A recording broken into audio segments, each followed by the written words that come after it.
За энэ удаагийн хичээлээр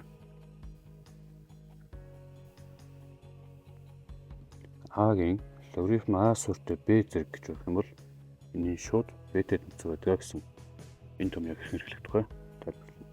За гол нь энэ хоёр хоорондоо адилхан байх юм бол шууд хариу нь Б нь гарч ирдэг байна.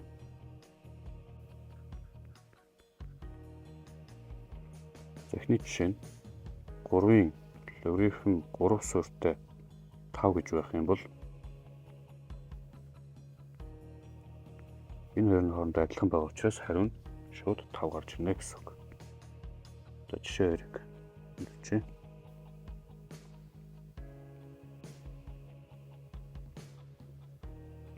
Дөрвийн логарифм 4 суурьтай 3 гэсэн ийм зэрэг байх юм бол энэ хоёр нь адилхан байгаа учраас хариу нь шууд 3 гэж гарч ирнэ. За энэ бодлогыг бит. За 8 гэдэг бол 2-ын 3 зэрэг. Тэрний логарифм 2 суурьтай 7 зэрэг гэсэн үг. За зэргийн чанар ёсоор энэ хоёр нь үржигдээд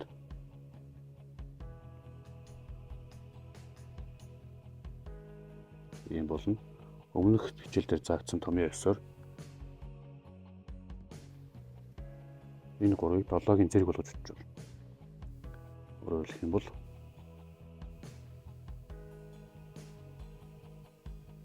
ингэж болно гэсэн үг. За тэгээд энэ хоёр нь хоорондоо адилхан байгаа учраас энэ томьёо ёсоор шууд 7-гийн 3 зэрэг гэж гарч ирнэ. За энэ бодлого явуулчихъя.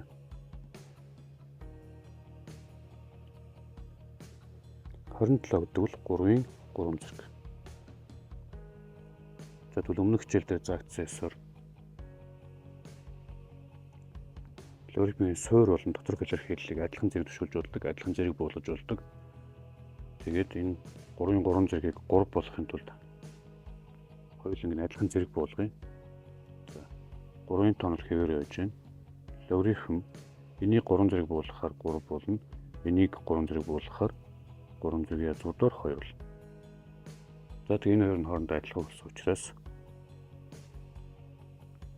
энэ томьёо ёсоор 3 зэрэг язгуудаар 2 гэж гарч ирнэ гэсэн үг.